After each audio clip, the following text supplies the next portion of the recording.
बालको नमस्कार। कल का हाल लेसन आपने देखा होगा, बहुत ही अच्छा लेसन था, आपको अच्छी अच्छी जानकारी प्राप्त हुई होगी। आज देखिए बच्चों, आपके लिए नया मैं जो प्रधान काल है वो लेकर के आया हूँ। और तीसरा प्रधान काल हमारा है, उसका नाम है फ्यूचर टेंस।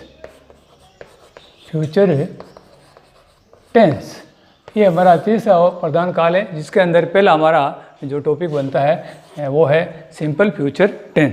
तो आज हम इस सिंपल फ्यूचर टेंस के बारे में विस्तृत जानकारी प्राप्त करेंगे। तो बच्चे ध्यान से देखिए आप लोग, इसमें क्या होता है बच्चों, इस काल में भविष्य में होने या कार्य करने की जानकारी होती है। कोई कार्य कहाँ हो रहा है, आने वाले टाइम में होने वाला है, होगा, होगी, होगी, है ना। इस तरह से हमें जानकारी जब मिलती है तो हम समझते हैं कि ये काल फ्यूचर या भविष्य काल का जो वाक्य है या टेंस है। तो देखिए बच्चों, इसके अंदर क्या होता है, पहचान के रूप में क्या होता है, इस काल के अंदर वाक्य के अंत में क्या आता है, गा, गे, गी इत्यादि शब्द आते हैं। गा, गे, गी इत्यादि शब्द आते हैं तो हम मालूम कर लेते हैं कि ये जो हमारा सेंटेंस है वो सिंपल फ्यूचर टेंस का वाक्य है। और उस सिंपल फ्यूचर टेंस के वाक्य के अनुसार ही हमें आगे बढ़ना होता है। तो देखिए बालकों, इसमें क्या करते हैं, हेल्पिंग वर्ब्स होती है, जो होती है सेल और विल, इसका प्रयोग किया जाता है। अच्छा, मेन वर्ब भी इसमें क्या होती है, उसका पहला रूप है जो हम इसमें काम में लेते हैं। सेल विल का प्रयोग कहाँ पर किया जाता है बच्चों, अभी आपको मैं आगे बताऊंगा। अब सबसे पहले देखिए आप, चलो बता ही देता हूँ मैं आपको, इसमें क्या करते हैं, इम्पोर्टेंट बात यही है कि इसमें सदैव आई और वी के साथ में हमें क्या करना पड़ता है, सेल का प्रयोग करना पड़ता है। और दूसरा यह है कि ही, सी, इट और you, they, Ram, Geeta, boys इत्यादि के साथ में हम किसका प्रयोग करते हैं, विल का प्रयोग करते हैं। कुछ कंडीशंस ऐसी होती है जिसके अंदर हम क्या करते हैं, आई के साथ में भी विल का प्रयोग करते हैं, परंतु आपको बच्चों इसी के अनुसार काम करना है फिलहाल। और विश या इंस्ट्रक्शंस जब होते हैं तो उसमें भी सेल का प्रयोग किया जाता है। तो ऐसी कुछ जानकारी के साथ साथ आपको इसके अंदर भी काम आपको करना। देखिए इस तरह से अब इसमें लेते हैं हम सेल विल का प्रयोग करते हुए इस सिंपल फ्यूचर टेंस के कुछ जो हमारे वाक्य या सेंटेंस है। तो हमारा सबसे पहला सेंटेंस बनता है अफर्मेटिव सेंटेंस। तो इसके अकॉर्डिंग देखिए वाक्य कैसे बनते हैं, जैसे मैं डेगाना जाऊंगा, तो आई सेल गो टू डेगाना। तो देखिए बच्चे, यहाँ पर आपको बताया मैंने कि आई और वी के साथ सदैव क्या लगाना, आपको सेल का प्रयोग करना है। तो यहाँ पर मैंने आपके सामने आई के साथ क्या लगा दिया है, सेल लगा दिया है। और इस जो है हमारे सेंटेंस के अंदर लास्ट में क्या आया, गा, गे आया है। तो इसको देख करके हम ये पता लगा लेते हैं कि हमारा ये वाक्य है जो सिंपल फ्यूचर टेंस का है। चलिए आगे देखते हैं। वह समाचार पढ़ेगा, वह समाचार पढ़ेगा, तो इसमें भी गा का प्रयोग है।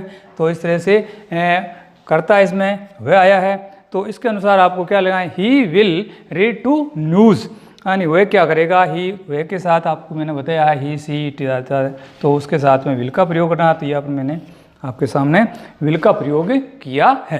तो देखिए आपको ध्यान रखना है इस तरह से। आगे देखिए इसी तरह से अफर्मेटिव सेंटेंस का जो सेंटेंस है, तुम अंग्रेजी सीखोगे, तो यू को भी आपको मैंने अभी कुछ समय पहले बताया कि यू आता है, करता है, तो भी आपको किसका प्रयोग करना है, विल का प्रयोग करना है। तो देखिए यहाँ पर यू विल लर्न इंग्लिश, तुम अंग्रेजी सीखोगे, तो इसमें यू के साथ में भी विल का प्रयोग करना है। तो कहने का मतलब ये है, महत्वपूर्ण बात ये है कि फर्स्ट पर्सन आई और वी के साथ आपको सेल का प्रयोग करना है, और सेकंड और थर्ड पर्सन यानी फर्स्ट पर्सन है वो है, इसमें है क्या है, आई और वी, इसके साथ में आपको सेल का प्रयोग करना है। और ही, सी, इट और एक वचन कोई भी आपके जैसे राम, श्याम आदि ले सकते हैं आप, और दे इत्यादि जो है ये है आपके थर्ड पर्सन है। ये क्या है, ये थर्ड पर्सन है, ये थर्ड पर्सन है। तो इनके साथ में आपको विल का प्रयोग करना है।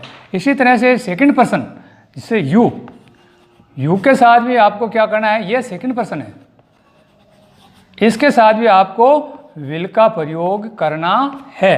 तो ये क्लियर आपको हो जाएगा कि इस तरह से कौन से पर्सन के साथ में आपको किसका प्रयोग करना है। तो इसको वापस आप देख करके रिपीट कर लीजिए। अब देखिए इसी तरह से हमारा ये अफर्मेटिव सेंटेंस है, उसका जो आपको स्ट्रक्चर दिया जा रहा है, इस स्ट्रक्चर में यानी सूत्र के अंदर आपको किस तरह से लिखना है, सब्जेक्ट प्लस सेल या विल प्लस मेन वर्ब का फर्स्ट फॉर्म और उसके साथ में आपको क्या करना है, ऑब्जेक्ट लगाना है जो भी आता है, और उसके लास्ट में आपको फुल स्टॉप लगाना ही है। तो इस तरह से ये स्ट्रक्चर भी बच्चों आप लिख लीजिए, ये चीज़ भी आप लिख लीजिए ताकि आप काम आएगा। अब इसके बाद में लेते हैं हमारा दूसरा सेंटेंस जिसका नाम है नेगेटिव सेंटेंस। नेगेटिव मीन्स होता है वो नकारात्मक है, यानी नोट का प्रयोग करना। तो यहाँ बच्चों क्या करते हैं, नेगेटिव में नोट का प्रयोग हम क्या करते हैं, सब्जेक्ट व सेल विल के बाद में करते हैं। सब्जेक्ट लेते हैं, फिर उसके साथ में जो हमारी हेल्पिंग वर्ब्स है जैसे सेल है या विल है इसका प्रयोग करेंगे, और जस्ट बाद में हम किसका प्रयोग करेंगे, एंड नेगेटिव में नोट का प्रयोग करेंगे। तो देखिए इसमें उदाहरण के रूप में आपको कुछ बातें बता दें हमें कि जैसे मैं संस्कृत नहीं पढ़ूंगा, तो यहाँ पर देखो मैं आया है, मैं के साथ में आपको क्या करना है, सेल का प्रयोग करना है, वो अभी पहले बताया है और आप देख लीजिए यहाँ पर। तो आई सेल नॉट रीड, तो यहाँ पर ये नेगेटिव में से आई और सेल के जस्ट बाद क्या लगा दिया है, नोट। तो आपको नोट का प्रयोग करना है। अब इसी तरह से दूसरा वाक्य देखिए, वह चाय नहीं पिएगा तो he will not take tea. पीने का मतलब ये आप ड्रिंक भी आता है, परंतु टेक शब्द लेने से आता है, तो ये खाने पीने और की चीज़ों के लिए टेक का जो शब्द है वो उपयुक्त रहता है, इसलिए बच्चों आपको इसमें ज़्यादातर मैक्सिमम रूप से टेक का ही प्रयोग करेंगे तो अच्छा रहेगा। और वैसे आप ड्रिंक का भी प्रयोग करते हैं तो आपके लिए कोई गलत निकालने वाला नहीं है। चलिए, हम फुटबॉल नहीं खेलेंगे, तो देखिए यहाँ पर हम शब्द आया है, तो इसमें ये आपके फर्स्ट पर्सन का है वी प्रोनाउन, तो we shall not play football, हम क्या नहीं खेलेंगे, फुटबॉल नहीं खेलेंगे, तो ये वी के साथ में सेल का प्रयोग हुआ। तो बच्चों इस टेंस में आपको विशेष तौर से विल और सेल का ही ध्यान रखना है कि कैसे वाक्य हैं जिनके साथ में सेल लगाना है और किस प्रकार के वाक्य है जिसके साथ में आपको विल लगाना है, स्पष्ट आपको बता दिया है। इनको आपको याद करके इस तरह से वाक्य आपको पूरे करने हैं। तो आप लिख लीजिए इसको, फिर मैं आपको आगे अगले कुछ वाक्य है जो आपको बता देता हूँ।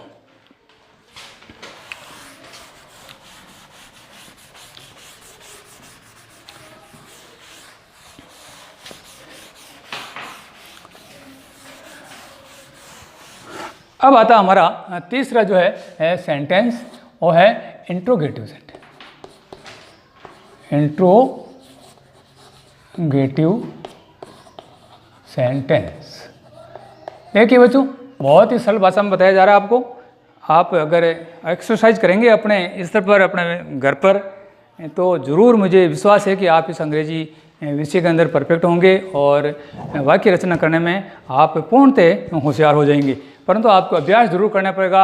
आप अभ्यास के लिए ऐसे जो वीडियोज़ आपके सामने पेश किए जा रहे हैं उनको बार बार आप देखिए, और जो भी आपके सस्पेंस होता है उस सस्पेंस को यहाँ देख करके क्लियर करिए। तो आपके जो भी सस्पेंस जो हो क्रिएट नहीं हो रहे हैं, क्लियर नहीं हो रहे हैं, उनको इसको देखने से क्लियर हो जाएंगे। तो चलिए इसमें लेते हैं। ये इंट्रोगेटिव का मतलब होता है प्रश्नवाचक चिन्ह। तो प्रश्नवाचक वाले वाक्य में हम क्या करते हैं, सेल और विल को keep in front of the sentence, यानी इसको किसका रखो, वाक्य के पूर्व में रखो, वाक्य के पूर्व में रखो। चलिए इसको जो क्या करते हैं हम सेंटेंस के पूर्व में रखते हैं, और इसी प्रकार से वाक्य के अंत में वही प्रश्नवाचक चिन्ह यानी क्वेश्चन मार्क लगाते हैं। जब इंट्रोगेटिव सेंटेंस बना लेते हैं तो आपको वाक्य के अंत में प्रश्नवाचक लगाना नहीं भूले। ऐसा नहीं हो आप फुल स्टॉप लगा दें, प्रश्नवाचक चिन्ह लगाना जरूरी होता है। तो इस तरह से देखिए हम इसकी रचना करते हैं ऐसे, और वाक्य हमारा पहलता है क्या आज मैं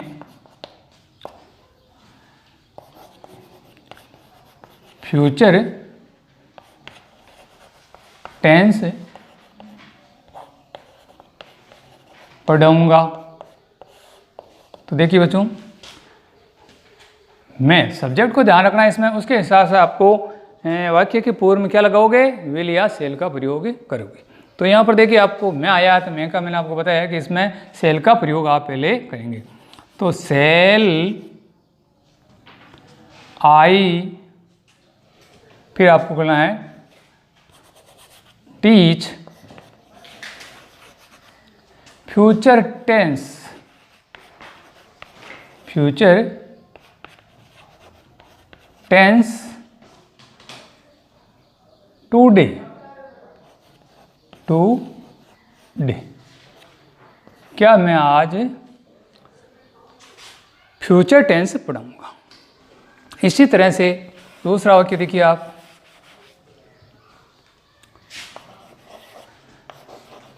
क्या वह अजमेर जाएगा। तो इसमें देखिए लास्ट में आगे की आ रहा है और सब्जेक्ट देखिए आज में वह आया है, तो आपको क्या करना है विल का प्रयोग करना। Will he go to Ajmer, क्या वह अजमेर जाएगा। क्या तीसरा वाक्य देखिए, क्या तुम पत्र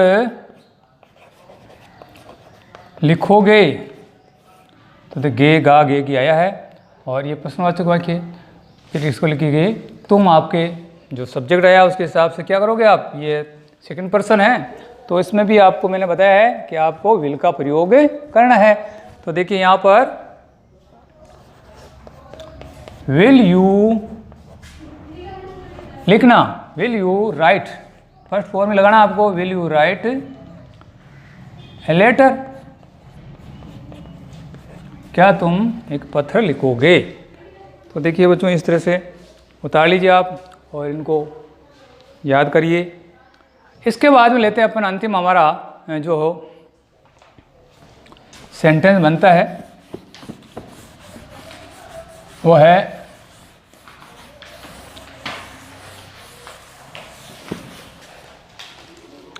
अंतिम और चौथा इसका वाक्य बनता है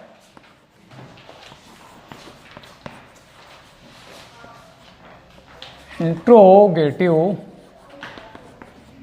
प्लस नेगेटिव, नेगेटिव सेंटेंस। तो देखिए वाले इसमें क्या करना है, आपने पहले पढ़ा है इंट्रोगेटिव के वाक्य भी पढ़ लिए हैं और नेगेटिव के पढ़ लिए हैं, तो इन दोनों कालों को मिला करके हम इसमें प्रयोग करेंगे। तो सबसे पहले वाक्य के पूर्व में तो हम क्या करेंगे, सेल और विल का प्रयोग वाक्य के पूर्व में लिखेंगे,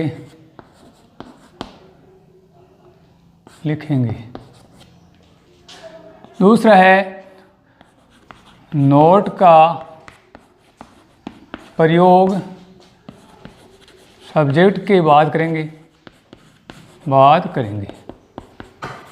और तीसरी बात है वाक्य के लास्ट में वो क्वेश्चन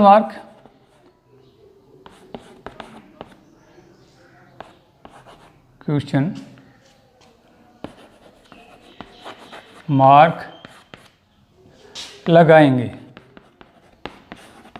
तो देखिए बच्चों एज एग्जाम्पल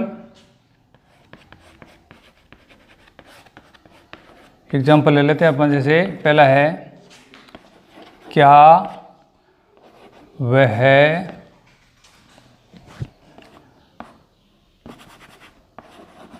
घर नहीं जाएगा। तो आपको लिखना है वह का ध्यान रखते हुए will he not go to home,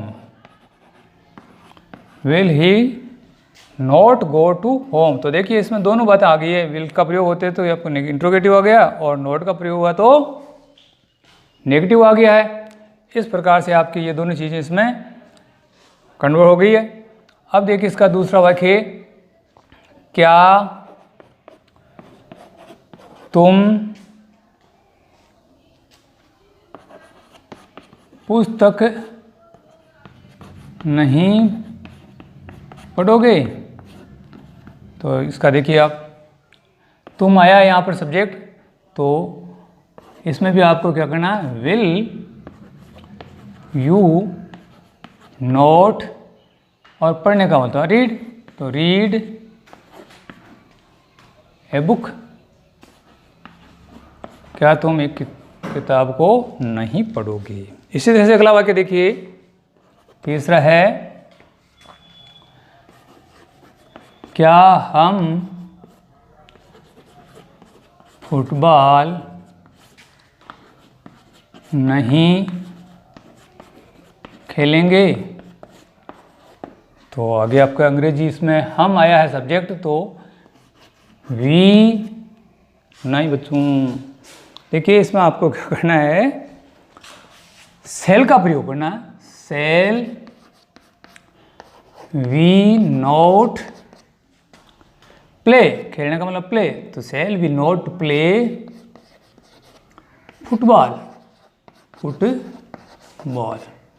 यह आपका वाक्य पूरा हो गया।